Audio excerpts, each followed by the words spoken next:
Olá, bom dia pessoal! Mais uma live da nossa série ABX20, né? Onde a gente traz um pouco do conteúdo do nosso evento que aconteceria em maio e mudou para outubro. E hoje temos um convidado super especial, Pablo Dissi, presidente da Volkswagen América Latina. Pablo, muito bem-vindo, super obrigada pelo convite. Conta como você está nesse momento de isolamento. Bom dia, Giovanna. Bom dia a todo mundo. Um prazer estar aqui. Muito obrigado pelo convite. Olha, estou bem, e obviamente sofrendo como todo mundo. A parte que mais sofro é não ver as pessoas, não estar em contato com o meu time, mas estamos em contato virtual. Então, já vamos, acho que 4 semanas de isolamento. Difícil não ter o contato, sim? Especialmente na América Latina, e principalmente aqui no Brasil é difícil. O pessoal aqui tem uma cultura muito bonita, muito cálida, carinhosa, e o que mais eu sofro é não estar em contato com as pessoas. Sim, todos nós, né? Por isso que a gente tem que manter esse vínculo aqui digital, virtual, manter a conversa.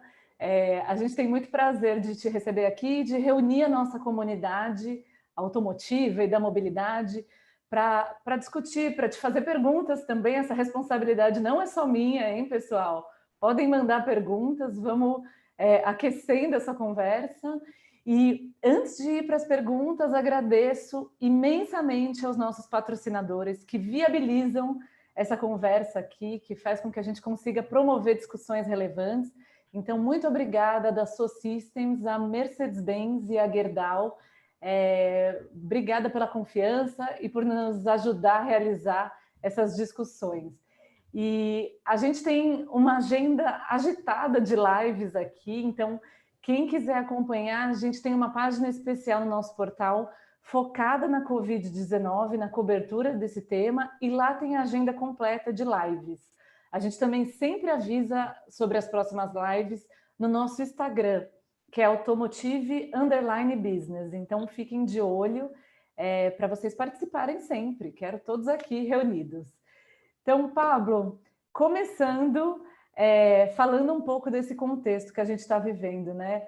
A gente, essa semana foi ao ar uma entrevista sua que a gente fez há alguns meses, mas que continua muito relevante, sobre liderança. Está lá no nosso portal e a gente falou de vários temas.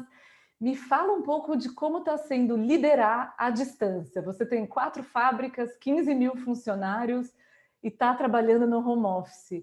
Como tem sido esses dias no trabalho? Olha, o principal para mim é a comunicação.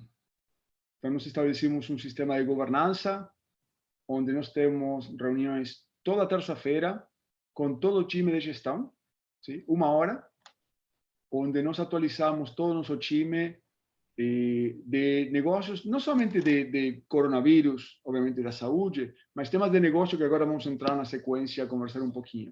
Eu acho que a parte da comunicação é fundamental para manter todos os funcionários alinhados. Obviamente temos um comitê de crises, 2, 3 vezes por semana, um comitê operacional, enfim, criamos uma série de fóruns virtuais. A parte mais difícil, posso falar, é a parte de telecomunicações. Eu acho que vocês estão experimentando que muita gente está ou na internet ou no celular ao mesmo tempo e às vezes a banda não é das melhores, a qualidade é das melhores. Então, acho que a parte mais difícil é ter uma conversa normal, quase que normal. Mas fora disso, como já falei, a parte mais difícil também é não ter esse contato humano. E o foco, para mim, é manter o time focado no day after, no dia depois. Obviamente que nós estamos em um momento muito difícil no mundo, no Brasil, na indústria. Sim? É um momento único na história, onde todos os países e todas as indústrias estão parando ao mesmo tempo. Mas nós temos que olhar o dia depois, porque não adianta ficar olhando a televisão e chorando todo dia. Nós temos que planejar, nós já temos um planejamento e já comunicamos internamente e externamente que primeiro vem a saúde de nossos funcionários. Nós não vamos a começar nenhuma fábrica, nenhum escritório, a não ser que seja seguro para nossos funcionários. Depois temos um plano detalhado para concessionários, para fornecedores, com o governo, com os jornalistas. Então já temos um plano 360 graus, como nós chamamos dentro da Volkswagen. Muito bem. E falando um pouco desse plano, a gente aqui em Automotive Business tem tratado muito, a gente tem fomentado uma corrente que a gente chama de Movidos pelo Bem, né? Que é do compromisso, o engajamento da cadeia automotiva em apoiar a sociedade, prestar ajuda nesse momento tão delicado. E a Volkswagen foi uma das primeiras empresas, grandes empresas, a tomar posição nesse sentido, né? Logo que a crise começou, vocês rapidamente já anunciaram, você fez questão de se posicionar, dar entrevista, falando que era hora de ajudar. Conta um pouco em que local desse comitê que vocês formaram tá estabelecida essa discussão sobre apoio social. E por que vocês acharam tão importante ter como iniciativa imediata essa questão? Olha, eu acho que tem a ver com os valores das pessoas, né? Mais que um comitê, já tínhamos reuniões diárias com meu board, com o conselho, de como poderíamos ajudar. E eu acho que eu dei uma entrevista, não me lembro se era para o Estadão ou para Valor, onde falava que era hora de doar e não de pedir. Então, claro, cada um tem suas possibilidades, desde uma multinacional grande até um fornecedor menor ou médio, até uma pessoa física. E o importante para nós na Vox era poder contribuir e a velocidade, porque nesse momento tão delicado, muitas pessoas vão sofrer ou estão sofrendo. Então, para mim, a velocidade, e todo mundo que já trabalhou comigo sabe que eu gosto de ser rápido, para mim a velocidade é fundamental, e mais trabalhando em uma multinacional alemã, imagina. Então, o primeiro que fizemos foi, olha, o que nós podemos fazer pela comunidade rapidamente e contribuir. Obviamente, uma empresa de carros, peguemos os carros de frota, e contatei o governador Doria, os prefeitos de todas as fábricas onde nós trabalhamos, São Carlos, Taubaté, Anchieta, Curitiba, e dimos em comodato 100 carros aqui no Brasil, mais 70 na Argentina. Então, essa foi uma ação que durou dias, não semanas, dias. Era pegar os carros, conversar com os políticos, poner um processo e entregar os carros. Em 4 ou 5 dias já tinham os carros.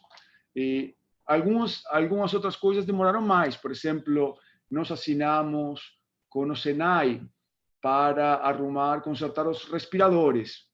Sim, demoramos umas 2 semanas, 3 semanas. Já estamos consertando os respiradores com voluntários da Volkswagen que estão trabalhando na nossa fábrica. Olhamos nosso inventário de máscaras. Em uma semana doamos 2.000 máscaras que estavam em nossa fábrica para as diferentes prefeituras. Enfim, tudo que nós... E o último programa que nós acabamos de implementar, super bacana, nós temos uma fundação Volkswagen, onde treinamos pessoas carentes para que eles ou elas possam trabalhar e ter uma renda para se manter. Então, por exemplo, doamos a tela dos carros que não utilizamos para que eles façam bolsas, enfim, para que vão costurando coisas e sejam vendidas. Então, nós colocamos mais de 60 pessoas de comunidades carentes a preparar máscaras, sim, dessas de algodão, com 3 faces, para todos os nossos funcionários. Então, nós vamos a dar 3 máscaras para todos os nossos funcionários, dessas laváveis. Também vamos a dar máscaras descartáveis, mas estamos ampliando esse conceito de ajudar a comunidade. E eu, pessoalmente, utilizo as máscaras das senhoras do Costurando um Futuro. Então, eu acho que a cada semana tentamos implementar novas medidas, independentemente seja uma multinacional grande ou tamanho, está em todos nós ajudar e tentar fazer o bem. Muito bem. Estamos recebendo perguntas excelentes, Pablo. Prepare-se, hein? Vamos lá. Pessoal, muito obrigada, viu? Muito boas as perguntas. Estou recebendo aqui, separando, vamos seguindo com a conversa. Em breve a gente começa a tirar essas dúvidas. Então, né, só para esclarecer o momento que a gente está, você fez questão de começar essa entrevista falando desse foco no day after, né? Mas eu queria que você contasse um pouco para a gente o que a Volkswagen está vivendo hoje. Então, Globalmente, como estão as coisas? Eu sei que na China já temos notícias um pouco alentadoras, né? Então, como estão as coisas globalmente? E no Brasil, o que está acontecendo nesse momento? Ótimo. Mas deixa eu contextualizar o que significa o que está acontecendo para mim no mundo, sim? Eu não acho que ninguém de nós vivimos um momento como esse. Nem nós, nem nossos pais, nem nossos avós.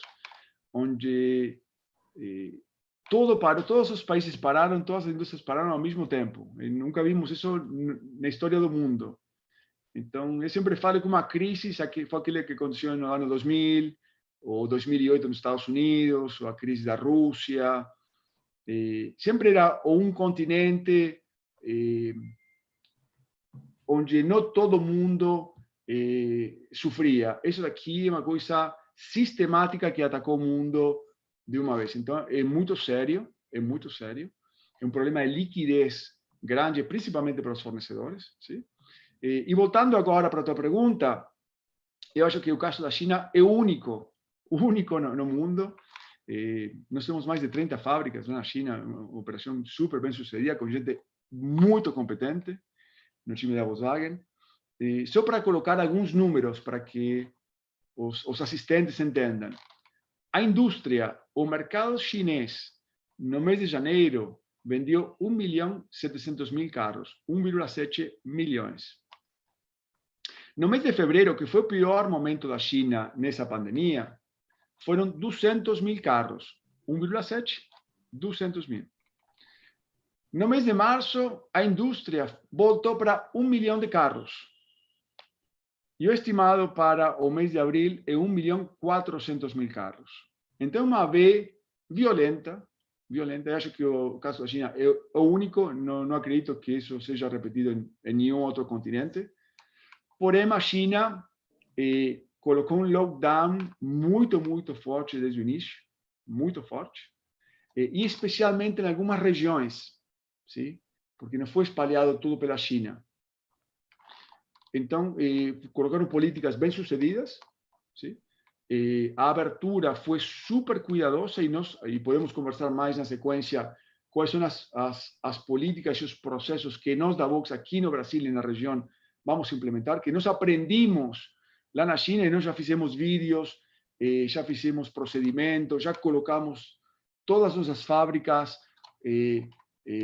com cartazes comunicando como devemos nos comportar. Então, nós aprendimos muita coisa boa da China, de como vai ser o day after, de como vai ser o dia depois. Sim? Mas eu acho que, de novamente, do ponto de vista econômico, eu acho que a China vai ser um caso único no mundo. Em termos do Brasil, eu acredito que vai ser uma saída mais devagar, possivelmente similar a uma saída dos Estados Unidos ou uma saída da Europa, sim? Uma U um pouco mais pronunciada. Eu acho que nós precisamos olhar primeiro a liquidez do sistema, sim? E não só das montadoras, principalmente dos fornecedores, dos concessionários, sim? E não somente da cadeia automotriz. Eu acho que o governo deveria olhar quais são as indústrias estratégicas que mais empregos geram no Brasil e apoiar essas indústrias, porque ninguém tem recursos ilimitados, sim? E claro, eu acredito que o Brasil vai ter mais desemprego nos próximos meses e os bancos vão estar ainda mais restritivos nos empréstimos. E, obviamente, nossa indústria se move a empréstimos. Como Volkswagen, posso falar para todos que nós vamos a começar a produzir de acordo com a demanda.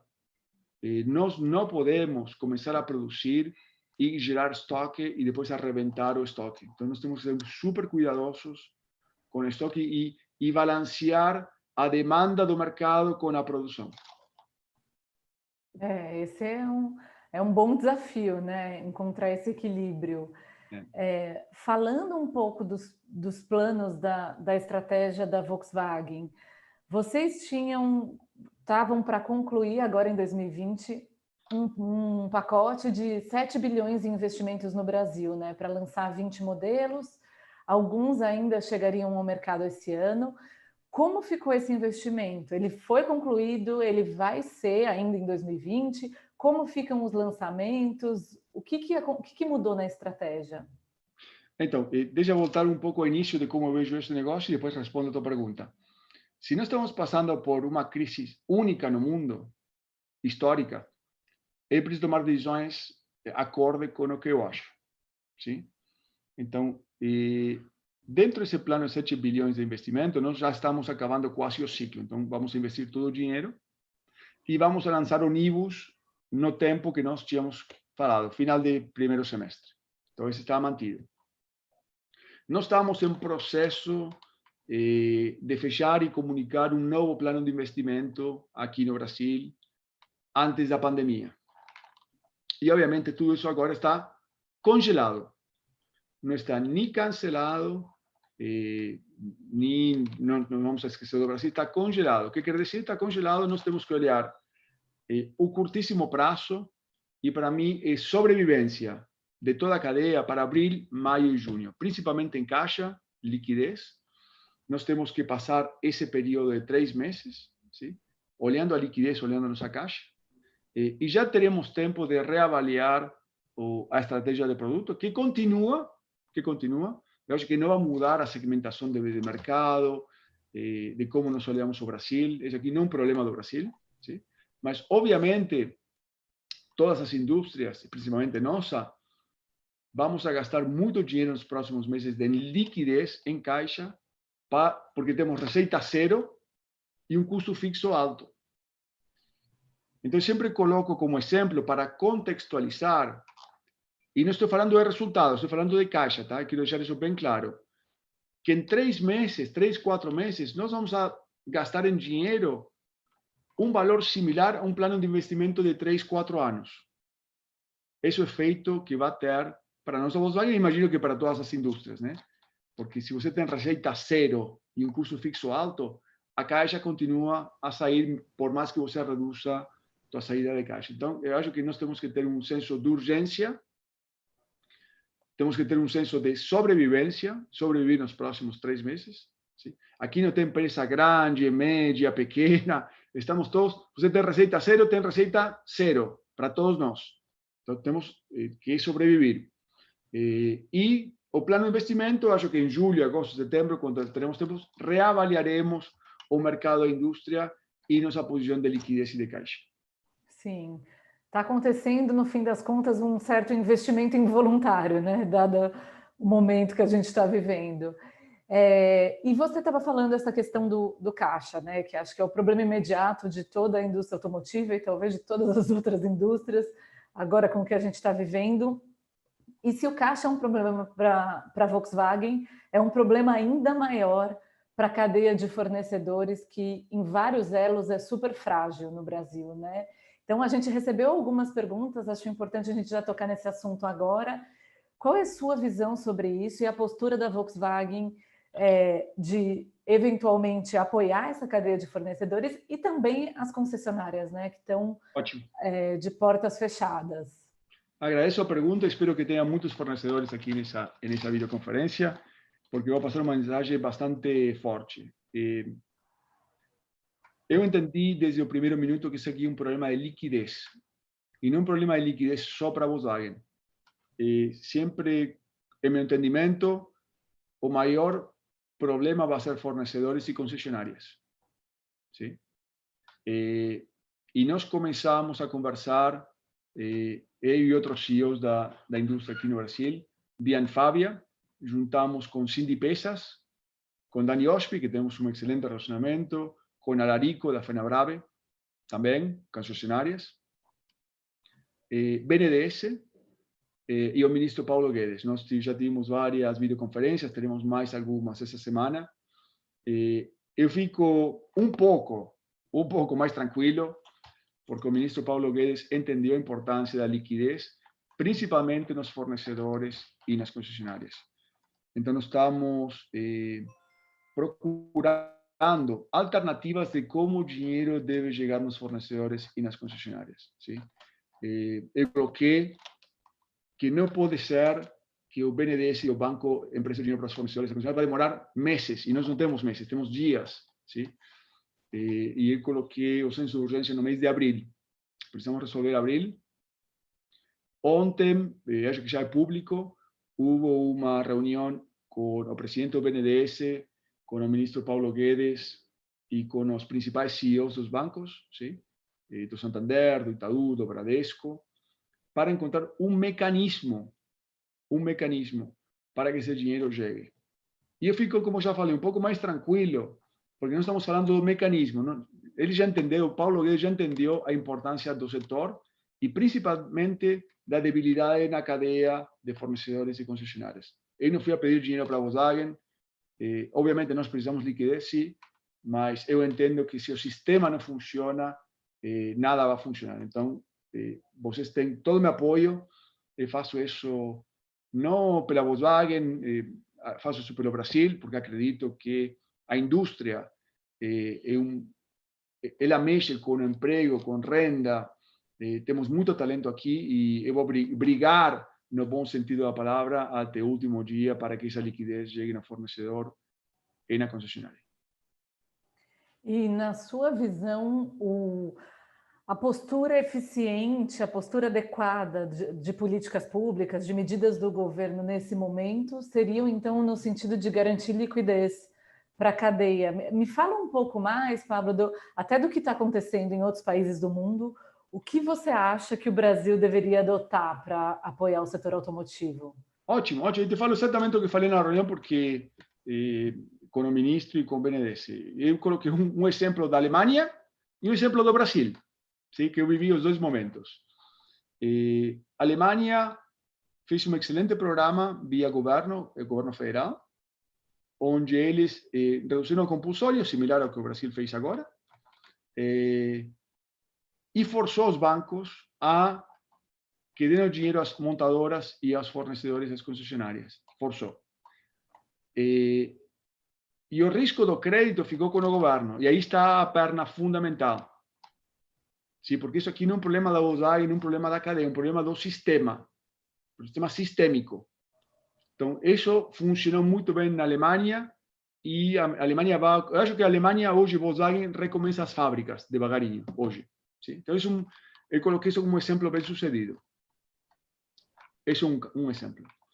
Um segundo exemplo, e eu vivi isso aqui na pele, em 2008, com a crise da imobiliária americana, se lembra?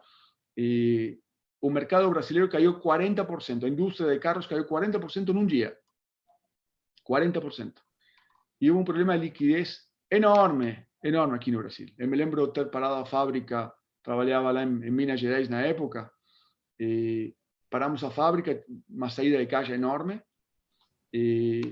na época fomos a conversar com o presidente, que na época era Lula, e também com o senhor Henrique Meirelles, que era presidente do Banco Central. E o Meirelles, de uma forma muito brilhante, ele falou: Pablo, vocês não só precisam uma redução do IPI para reduzir o preço do carro, mas precisam de liquidez. E ele criou um programa super bem sucedido de reduzir o compulsório, mas ao mesmo tempo, colocar algum mecanismo para que, se o banco fica com o dinheiro, seja mais caro que emprestar o dinheiro e repassar. E isso foi criado aqui no Brasil em 2008 e foi muito bem sucedido. Então, aí são dois exemplos que o governo pode utilizar qualquer um desses dois, ou outros. Então, eu acho que tem muita gente inteligente aqui nesse país. O importante é encontrar algum mecanismo que seja rápido, que nós tenhamos o senso de urgência para resolver esse negócio no mês de abril. Muito bem. Voltando a falar um pouco da visão global e aí condensando aqui algumas perguntas que a gente já recebeu. Primeiro, uma pergunta bem interessante: qual é a sua visão de se depois dessa crise, já olhando então, falando um pouco do day after, algumas montadoras tendem a ganhar espaço e, claro, outras a perder espaço. Como que você avalia essa configuração do mercado, se isso muda globalmente? E também em relação às cadeias de fornecimento globais, né? Como a gente fica no Brasil, se a gente deve ter alguma crise em relação ao fornecimento, uma tendência à nacionalização maior. Qual a sua visão sobre isso? Olha, excelente pergunta. Acho que muito vai mudar, não só na nossa indústria e não só aqui no Brasil, né? Como nós vivimos a vida, como nós compramos as coisas, como nós fazemos eventos. Sim, pois é. Vai Estamos mudar muita pensando coisa. nisso aqui. Vai mudar muita coisa. E eu falo por mim, né? Eu sei que já não estou mais disposto a viajar uma vez por mês para a Alemanha. Nem eu estou disposto a viajar e acho que nem os alemães querem que viaje uma vez por mês para lá. Então, acho que todo mundo está mudando. E cada um tem seus valores que tem que estar respondendo, essas coisas mudam. Eu acho que muitas indústrias ou empresas vão ir para a falência. E não estou falando do Brasil. Eu acho que esse efeito de sobrevivência, de caixa, vai arrastrar a muitas empresas. Sim? Muitas empresas tomaram decisões muito ruins. Estou falando de empresas globais. Sim? Não estou falando do setor automotriz. Não estou falando do setor automotriz. Lá nos Estados Unidos tem um efeito muito de recompra de ações, sim? Para que o preço da ação suba. Então, esse foi um jogo que foi feito por muito tempo. Mas aí, as empresas ficam com menos cash, sim? Disponível. E quando você está recomprando ações e tua caixa baixa e teu preço da ação baixa, aí você fica muito vulnerável. Então, empresas como uma Apple, uma Google, com bilhões e bilhões em caixa disponíveis, têm uma vantagem enorme, enorme, porque eles podem comprar qualquer um daqui a um mês, daqui a 2 meses. Então, eu acho que em todas as indústrias, inclusive em nosso setor, vai ser um momento de consolidação, sim? Eu acho que nós, como Brasil, temos uma oportunidade de nacionalizar mais. Eu acredito que, olha, pensem bem, pensemos globalmente fora da nossa indústria. Vocês acham que a Europa, que os Estados Unidos vão seguir comprando respiradores da China porque custa $100 mais barato? Sim? Eu acho que não. Eu acho que cada país vai estabelecer metas estratégicas, sim? Independentemente do custo, seja em educação, seja em saúde, e a cadeia produtiva vai mudar. Eu acho que vai mudar após essa crise, vai ter muitos aprendizados, sim? E vamos a rever muitas coisas versus como são feitas hoje. Do mesmo nosso setor, eu acho que nós da Volkswagen já tínhamos um plano de nacionalizar mais peças e acho que nós temos uma grande oportunidade nos próximos anos para nacionalizar ainda mais, especialmente com $1 a 5,20, como está no dia de hoje. E você pode falar um pouco do tipo de componente? Os fornecedores estão ávidos aqui na curiosidade para entender que tipo de componente, qual é essa tendência de nacionalização. E até aproveito aqui também e deixo uma pergunta sobre preço, né? A tendência depois, no day after, né, que a gente está mirando, é que o preço do carro tem um impacto importante por causa do dólar, por causa de eventual quebra de fornecimento e tudo mais. Como vocês estão trabalhando para equalizar isso num momento em que o mercado ainda, a demanda vai estar muito frágil? Então, para os fornecedores, deixa eu falar minha visão, né? Nos últimos anos, a maior parte das empresas tem plataformas globais, sim? E o que menos nós temos nacionalizado são componentes tecnológicos, sim? O que mais é importado. Então, eu acho que agora... E aqui tem alta competência. O Brasil tem altíssima competência para fazer um carro de zero. Altíssima competência. E não estou falando só da Volkswagen. Tem muitas empresas aqui com times de engenharias muito bons. Então, eu acho que sim temos uma oportunidade que pode ser no motor. O motor tem poucas peças nacionalizadas. Tem o infotainment, os airbags. Enfim, tem muitas coisas que podem ser feitas aqui que hoje não são, sim? Que poderiam ser nacionalizadas em um futuro. Principalmente aquelas, porque a maior parte delas são dependentes do dólar. Sim? Então, eu acho que nós temos muita oportunidade. Qualquer fornecedor que tenha alguma ideia, seja bem-vindo a conversar com o Volkswagen. Sim? Tem que ter escala, obviamente. Sim? E sou totalmente a favor de criar algum sistema, seguindo as regras de antitrust, seguindo as regras do Brasil, etc., etc., até com o Sindipesa se poderia criar um projeto de criar para algum tipo de peças um sourcing ou 2 sourcings, porque se você não concentra isso daí, vai ser difícil. Mas enfim, aí tem que ter muito cuidado com o antitrust e seguir as regras do país e do mundo. Em termos dos preços dos carros, olha, o cliente sempre é o que manda, né? Mas como Volkswagen, eu posso te falar que não tem nem como não repassar parte da desvalorização do carro. Eu acho que vão ter menos carros importados nos próximos meses, mais carros nacionais. Sim? E para mim, o fundamental é o que falei anteriormente, manter a produção alinhado com a demanda. Sim? Porque no momento que você gera mais estoque, primeiro, você está gastando dinheiro, está colocando seu próprio cash em estoque, que não é necessário, e depois, na hora da venda, você vai ter que arrebentar o preço por um preço menor. Então, não é uma equação fácil. Para mim, o fundamental é criar um plano que nós já temos e ajustar ele ou semanalmente ou cada 15 dias, entendendo que nossa cadeia é complexa, você precisa 3 meses de frozen period, de período congelado, mas precisamos ser flexíveis, sim?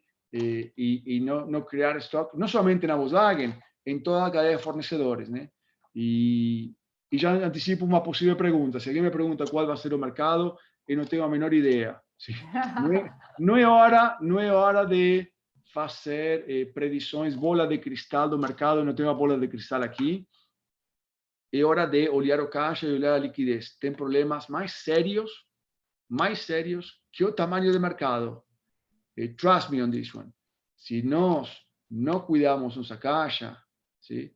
Não vai ter mercado, porque muitas empresas não vão sobreviver. Então, precisamos, todo o meu esforço em resolver o problema de liquidez do Brasil, da cadeia de fornecedores e de concessionários. Muito bem. E tratando dessa questão do mercado, né? Um pouco relacionado a isso, é o problema de caixa, esse desafio das empresas, a gente recebeu uma série de perguntas sobre a questão do emprego, né? Okay? Que, claro, acho que é parte da responsabilidade social de toda grande organização não gerar um impacto nesse sentido com demissões, porque isso volta depois, né? Quando a economia começa a travar. E esse momento é muito extremo. Como vocês estão tratando esse assunto, Pablo? Olha, eu saí poucas vezes da minha casa nessas 4 semanas. Estávamos conversando antes, Giovana, a única vez que fui à fábrica foi para conversar com o nosso sindicato, que nós temos um excelente relacionamento com os 4 sindicatos das 4 fábricas, para pedir flexibilização, carga horária, layoff, enfim, todas as ferramentas de flexibilização para não demitir. Nós não vamos a demitir nesse processo de crise, sim? Mas precisamos todas as ferramentas de flexibilização possíveis e impossíveis nesse momento. Se todo mundo precisa contribuir, todo mundo, para minimizar, não só o prejuízo, mas para minimizar o impacto na cadeia. Eu acho que, como qualquer empresa responsável, e Volkswagen é super responsável, nós assumimos para não demitir e nós temos uma boa conversa com o sindicato, porém precisamos flexibilizar e reduzir nosso custo, principalmente nos próximos meses, e até porque, pensando no day after, nós não vamos a começar em 3 turnos na Anchieta, em 3 turnos em São Carlos, nós vamos a começar com um turno, com pessoas espaçadas, 2 metros de distância, com mais buses, mais ônibus, para que as pessoas tenham seu distanciamento, para reduzir a velocidade da linha.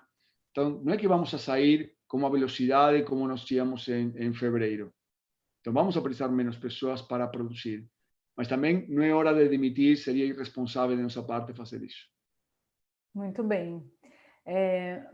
A gente está recebendo, Pablo, não sei se você está acompanhando por aí, muitas mensagens muito legais da nossa audiência, todo mundo gostando da conversa, te parabenizando aí pela postura em vários aspectos. Obrigada, pessoal, pela audiência, pela interação. Eu estou recebendo muitas perguntas excelentes, estou tentando condensar elas. Normalmente eu vou perguntando e falando o nome da pessoa que perguntou, mas dessa vez eu estou tentando juntar as coisas aqui. E vamos seguindo. Espero que a gente consiga Vamos com tirar as muitas perguntas mais dúvidas. difíceis, Giovana. As mais difíceis, fáceis não. Mas assim que é bom, né? A gente tem que responder as perguntas mais embaraçosas aqui. Esa. E falando em pergunta embaraçosa, Pablo, a gente vinha falando muito, né, no setor automotivo sobre a história de como o modelo de negócio dessa indústria está passando por uma ruptura muito importante e tudo mais. E a gente vinha nesse campo filosófico, né, de nossa, uma hora não vai mais dar certo, a gente precisa de outros caminhos, de outras soluções. Parece que essa pandemia acelera esse processo, né? A gente veio discutindo a questão do fluxo de caixa, então a Volkswagen é uma empresa que nos últimos anos vinha investindo muito em soluções de infoentretenimento, em soluções com potencial para gerar receitas no futuro. Me fala como fica tudo isso, como fica a área de novos negócios da Volkswagen nesse momento, se vocês tem já algum plano, vendas online? Como vocês estão trabalhando? Olha, eu tenho muito orgulho do meu time, porque nós fizemos tudo isso nos últimos 12 meses. Muitas das coisas que eu vou falar hoje vão ser anunciadas na próxima semana, mas eu vou adiantar para vocês. Opa, que bom! Vocês já sabem que o Nibus, o carro que nós vamos lançar agora, foi 100% desenvolvido aqui no Brasil. 100%. E não só no design, toda a parte de infotainment. ¿Sí? E nessa parte de infotainment vai ter todo um menu interativo onde quem está em comando é o consumidor. Não vai ser Volkswagen que estabeleça qual é o modelo de negócios e como o usuário vai utilizar o infotainment. Então, ele vai ter um laptop ou um celular no carro, ¿sí?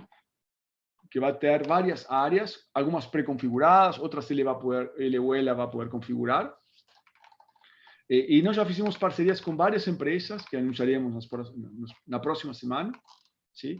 E vamos a começar a monetizar na área de serviços. Então, isso não é que vai acontecer, já está acontecendo, já assinamos os contratos, ¿sí? Por respeito, eu preciso alinhar o press release com as empresas. Nós conversamos sobre isso ontem na Volkswagen e estaremos anunciando isso na próxima semana, ¿sí?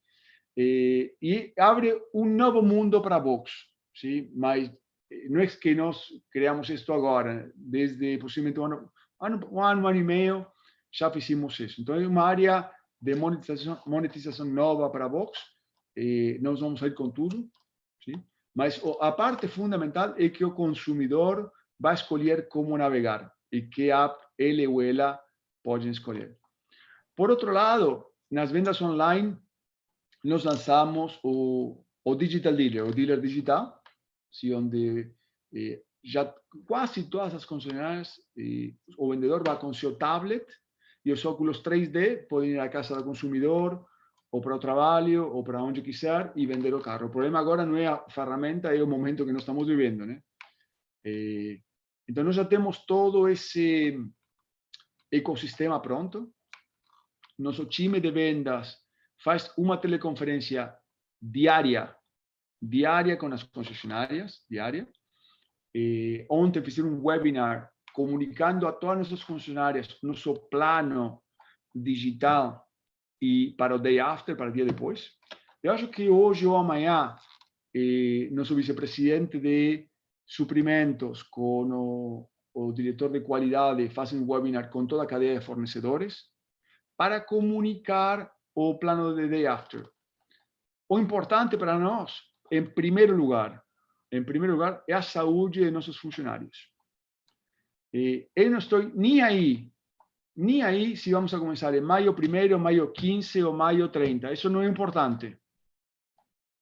Isso não é importante. O importante é que o dia que nós comecemos de uma forma segura, seguindo todas as regras da Organização Mundial da Saúde e da Volkswagen, que são ainda mais estritas. ¿Sí?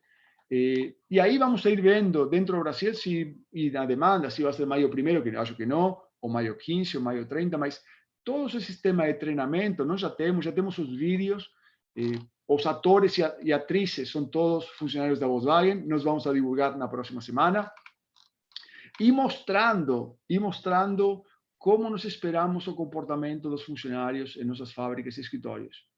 E minha mensagem para o time, e penso para vocês também, que nós devemos ter um dever cívico coletivo. E o que significa isso daí? O dever cívico coletivo significa que na fábrica ou no escritório, independentemente da hierarquia, seja Pablo, João, Maria, não importa, presidente, estagiário, se nós vemos que alguma pessoa está muito próxima da outra, não seguindo as regras, ir para ele e falar, olha, amigo, amiga, por favor, respeite. Porque nós temos uma cultura bonita, né? Cálida. Eu acho que é natural que as pessoas tentem se aproximar. E é difícil se policiar. Então, eu acho que esse dever cívico coletivo está em todos nós, em nossas fábricas, em nossa casa, em nossos escritórios, na rua. E quanto mais pessoas tentem ajudar de uma boa forma, de uma forma profissional, todos nós sairemos melhor, né? Por isso, um dever cívico coletivo. E falando um pouco do... Você deu aí um spoiler, né, do lançamento que a Volkswagen vai fazer, desses novos serviços. Aguardamos ansiosos, vou respeitar aí o acordo com os parceiros de vocês, mas muito interessante saber dessa novidade. E quando a gente fala de veículos, do modelo de negócio tradicional da indústria, você falou que o lançamento do Nivus está mantido. A gente tem, recentemente no Brasil, falando em produto também, a gente teve envolvimento de começar um processo de eletrificação. Sim. Que vocês também investiram nisso com o Golf GTE. E, no fim das contas, parece que essa questão de produto perde um pouco de relevância quando a gente olha e pensa nesse novo normal, nesse day after, qual vai ser a prioridade. Então, fala um pouco, Pablo, qual é a sua visão de como fica o mercado, que consumidor a gente vai ter e que tipo de lançamento, que tipo de produto vocês querem oferecer e como fica o avanço de algumas tecnologias como a eletrificação. Eu acho que nós, como empresa, nós queremos um líder em mobilidade sustentável. E isso não vai mudar com crise ou sem crise. Isso não muda e nós temos uma responsabilidade com o mundo para reduzir e neutralizar o CO2. Isso se mantém, está nos valores, né? Os valores não mexem, esses são os valores. Agora, quando você está em modo sobrevivência, você reavalia os tempos. Você reavalia os tempos. E eu te falo, tanto na Europa como aqui no Brasil, nós estamos conversando para atrasar todas as regulações, ¿sí? De Rota 2030, PL7, que são necessárias, claro que são necessárias. Está alinhado com os valores? Claro que está alinhado com os valores. Mas quando você não tem dinheiro, o que vai acontecer? Se alguém decide, fala, Pablo, vamos a continuar com Rota 2030, vamos a continuar com o PL7, fala, tá bom, eu vou cumprir as regras, isso eu vou produzir menos. Isso eu vou produzir menos. Eu vou precisar menos fábricas.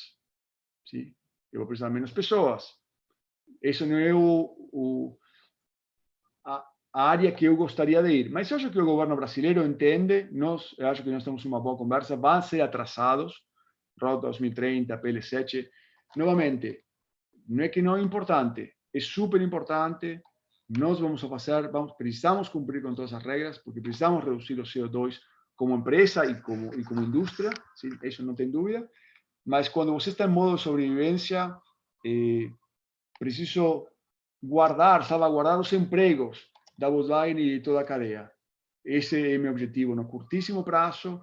E como já falei antes, estratégia de produto, inclusive elétricos, conversaremos em agosto, em setembro, mas com certeza vai ser atrasado.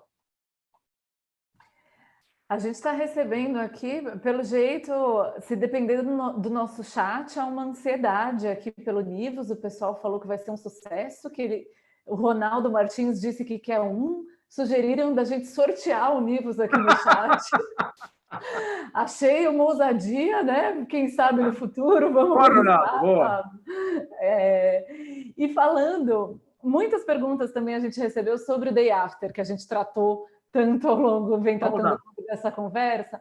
Pablo, quando vai ser o Day After? Para quando vocês estão se preparando?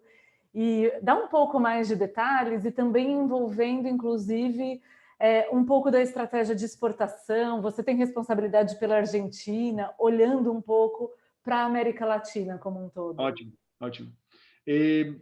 Bom, o Day After. Ontem apresentamos para o nosso time, o Day After. Sim? E, como já falei, também para a concessionária e hoje ou amanhã para os fornecedores. Vai ser em ondas. Eu acho que nosso time de recursos humanos com o time de produção fez um ótimo trabalho. E o que significa ondas? Eu acredito em liderar pelo exemplo. É um valor. Sim? Então, quem tem que voltar primeiro para o trabalho sou eu, sim? E meu time. Então, a primeira onda vai ser o conselho, sim? O board, e os gerentes, sim? Os principais gerentes. São mais ou menos umas 80, 100 pessoas. Sim? Obviamente, distanciamento social, com máscaras, já tem marcados nos elevadores, nas catracas, o distanciamento. Já compramos os termômetros, aquele que você coloca na testa. Todo mundo vai ser testado. Eu, o estagiário, aqui não tem hierarquia. Não tem hierarquia. Então, nós precisamos seguir desculpa, e também colocar 50% das pessoas em home office. Sim, então, por exemplo, se eu convivo com 3 ou 4 pessoas próximas, ter 2 pessoas, eu mais outra pessoa, e as outras 2 ficam em casa e vão rotando. Sim? Obviamente que aqui exclui e ficam em casa todas as pessoas acima de 60 anos, com problemas cardíacos, com problemas de diabetes, essas pessoas ficam 100% em casa. Sim? A onda 2, uma semana depois, você vai incorporando alguns supervisores. Sim? E também com 50% de home office. E a onda 3, 2 ou 3 semanas depois, você já vai incorporando o resto dos 50%. Sim? E ao longo de 2 meses, dependendo de como vá o coronavírus aqui no Brasil, poderíamos chegar a ter todo mundo no trabalho. Mas vamos a estudar. Em termos de produção, vamos a ter saídas de fábricas em diferentes momentos. ¿Sí? ¿Y por qué? Primero, porque tenemos diferentes productos. Y segundo, porque tenemos una exposición a exportación diferente. Entonces, por ejemplo, la fábrica de San Carlos de motores exporta muchos motores para México, para Estados Unidos, para Europa. Acho que van a sufrir un poquito más. ¿Sí? A fábrica de Taubaté exporta muito para a Argentina. Então, eu acho que isso daqui vai ter diferentes datas de recomeço, todas com um turno, todas começando em um turno. Eu acho que nós da Volkswagen e toda a cadeia vai demorar mínimo de 2 a 3 semanas para acertar toda a parte logística. ¿Sí? Você sabe que nossa indústria é super complexa, vem peças de todo mundo, e não é de um dia para outro que você fala, oh, vamos fazer um carro e pronto, sai o carro. Não, precisa o just in time, toda a parte logística, acho que vai demorar um tempinho. É importante começar devagar, primeiro pela saúde das pessoas e segundo pelo sistema que funciona assim. Datas, eu sou super flexível. Sinceramente, nesse momento estou planejando voltar ao escritório em maio, início de maio, mas não tenho nenhum problema de ir maio 15 ou maio 20, dependendo de como seja a situação no país. O principal tema vai ser a saúde pública no Brasil e de nossos funcionários. O resto pode esperar. Mas acho que todas as medidas que estão sendo tomadas aqui, e não vou falar de política, de aislamento, estão relativamente funcionando, sim? Não é um lockdown como em outros países, mas acho que, em regras gerais, está funcionando, com algumas exceções. Eu acredito que no mês de maio vai poder ser reaberto de forma gradual algumas indústrias. Mas vamos ver. Sim. E a gente recebeu também uma série de perguntas sobre home office, né, Pablo? Quando a entrevista que eu comentei aqui no começo da nossa live, que é essa conversa que a gente teve sobre liderança, que está no ar no nosso portal. A gente vai mandar o link aí no chat, pessoal, para vocês conferirem a visão do Pablo sobre liderança. A gente apresentou para ele o nosso estudo sobre liderança no setor automotivo. Foi muito interessante a conversa, o estudo também está disponível para download. Vão lá, dar uma olhada, porque vale a pena. E aí você falou que o seu principal desafio na Volkswagen, número 1, era a transformação cultural. Mais do que vendas, mais do que tudo, reposicionamento no mercado, a transformação cultural. E acho que talvez o home office tenha acelerado agora essa transformação. Me fala em que momento a Volkswagen estava da transformação cultural e como fica tudo agora. Vocês já tinham pavimentado esse caminho para as pessoas trabalharem de casa ou a coisa aconteceu um pouco no susto e vocês estão se adaptando? Não, olha, eu passei o home office, tirar gravata, 30 anos atrás, quando morava nos Estados Unidos. Então, eu passei tudo isso lá 30 anos atrás. ¿Sí? Eu vivi esse processo nos Estados Unidos. Quando eu entrei na Vox em 2014, na Argentina. Em 2016, eu implementei o home office na Argentina. ¿Sí? E já estava implementado e estava funcionando. Em 2018, implementei o home office aqui no Brasil, na Volkswagen do Brasil. Então, saímos do princípio do gerenciamento, e não estou falando que estou certo, é meu estilo de gerenciar pessoas, que eu confio nas pessoas. Acho que ninguém gosta de ser controlado, ¿sí?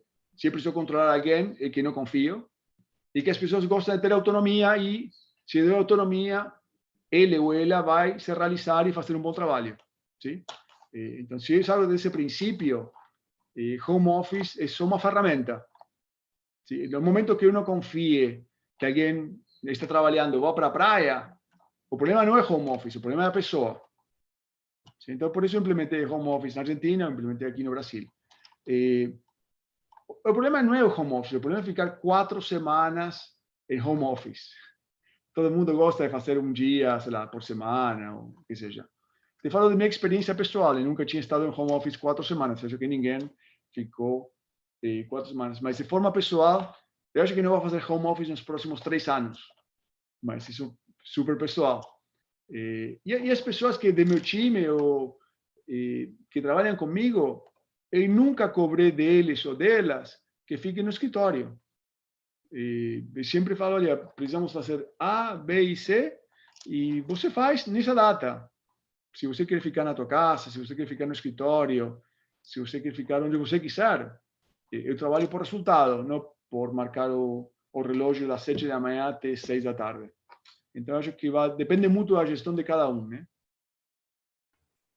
E estamos nos minutos finais aqui da nossa conversa, Pablo. Acho outra pergunta importante que eu tenho para você. A gente falou até nessa nossa última entrevista, que está no ar no nosso portal, sobre a questão do equilíbrio que toda liderança precisa ter entre olhar, entregar o resultado de curto prazo e construir o longo prazo, né?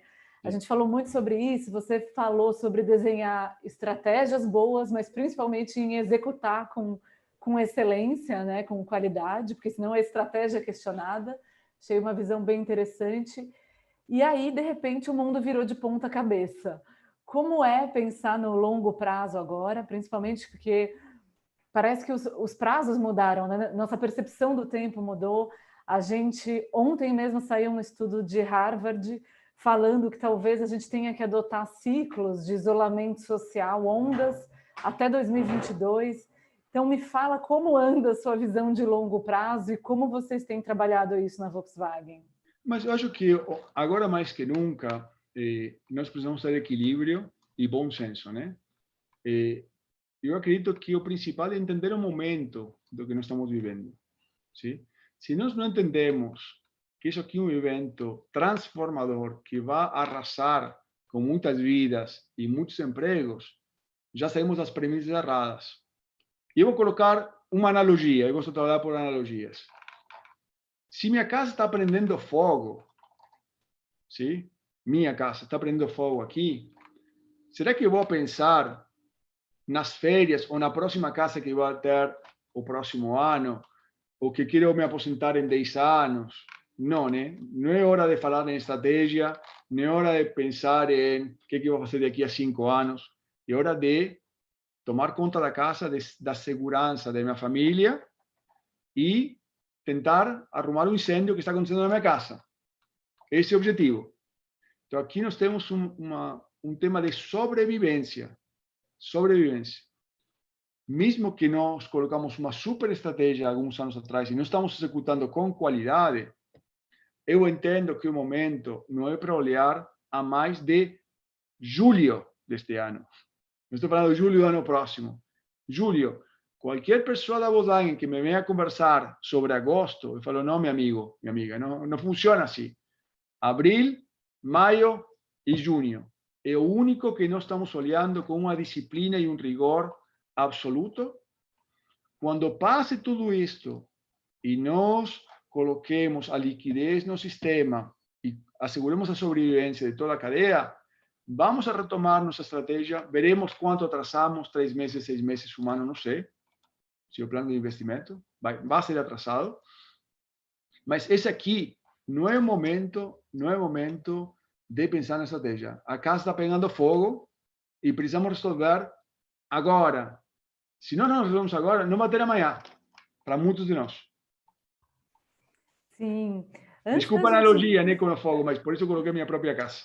Sim, faz sentido. Pablo, antes de encerrar, uma pergunta aqui de um fornecedor, acho que é um assunto que você ensaiou falar em fevereiro, sobre um projeto para a fábrica de Taubaté, e ele pergunta sobre o delay desse projeto, de qual vai ser. Então, se você puder falar um pouco a respeito. Olha, primeiro, a fábrica de Taubaté é uma das mais eficientes do grupo Volkswagen mundialmente. Eu aprecio muito o pessoal de lá, sim, super profissional, uma das melhores em produtividade e em eficiência. Então, não tem dúvidas. Nós estivemos muito próximos de fazer um anúncio, essa realidade, e agora vamos ter que reavaliar. Obviamente, todo mundo entende Taubaté como uma parte fundamental em nossa estratégia de longo prazo, mas como falei anteriormente, não é o momento de pensar em quanto tempo vai atrasar, sim. Pode mudar, pode, sim. Temos que ver agora a segmentação de carros, como vai ser no futuro. Eu acho que intrinsecamente não é que vai mudar muito o segmento de carros aqui, mas vamos ver. Sim? E se precisamos ajustar nossa estratégia, será ajustada, mas esse não é o momento de pensar na estratégia, esse é o momento de sobreviver e de colocar liquidez no sistema. Muito bem. Para a gente encerrar, então, Pablo, pergunta final aqui dessa nossa maratona. Eu gostaria da sua visão sobre o legado dessa crise. O que você acha que vai ficar de bom, de ruim? O que a gente vai aprender com essa pandemia? Olha, eu acho que as crises trazem o melhor das pessoas e o pior das pessoas. Você vê as boas lideranças e as não tão boas lideranças. É o que fica mais evidente, né? Quem tem equilíbrio e quem não tem equilíbrio. Acho que todo mundo fica exposto, para bem ou para mal. Eu te falo que eu vi muita boa liderança aqui no Brasil, muito dever cívico coletivo, muitos e muitos empresários pensando primeiro em doar e não pedir. Sim, muitos. Tem alguns que estão querendo tomar vantagem? Deve ter. Mas o que eu vi é que a maior parte quer ajudar. Sim? Eu acho que vai ser transformador na vida das pessoas, para todos nós. Eu já falei algumas coisas que não estou disposto mais a fazer na minha vida. Não pela Volkswagen e não por nenhuma outra empresa. Né? Eu não quero jamais viajar como viajava antes. Sim? E sim, quero estar mais próximo das pessoas. Sempre fui próximo, mas quero estar mais próximo ainda das pessoas. E curtir mais viagens locais. Sim? Então, são algumas coisas que eu acredito que vão mudar minha vida. Cada um vai olhar sua própria vida, escolhas de compra, escolhas de viagens, escolhas de trabalho, sim? Escolhas de balanço, equilíbrio entre esporte, leitura, enfim, o que vocês gostem de fazer. Eu acho que isso vai trazer muitos pensamentos, sim, do ponto de vista pessoal.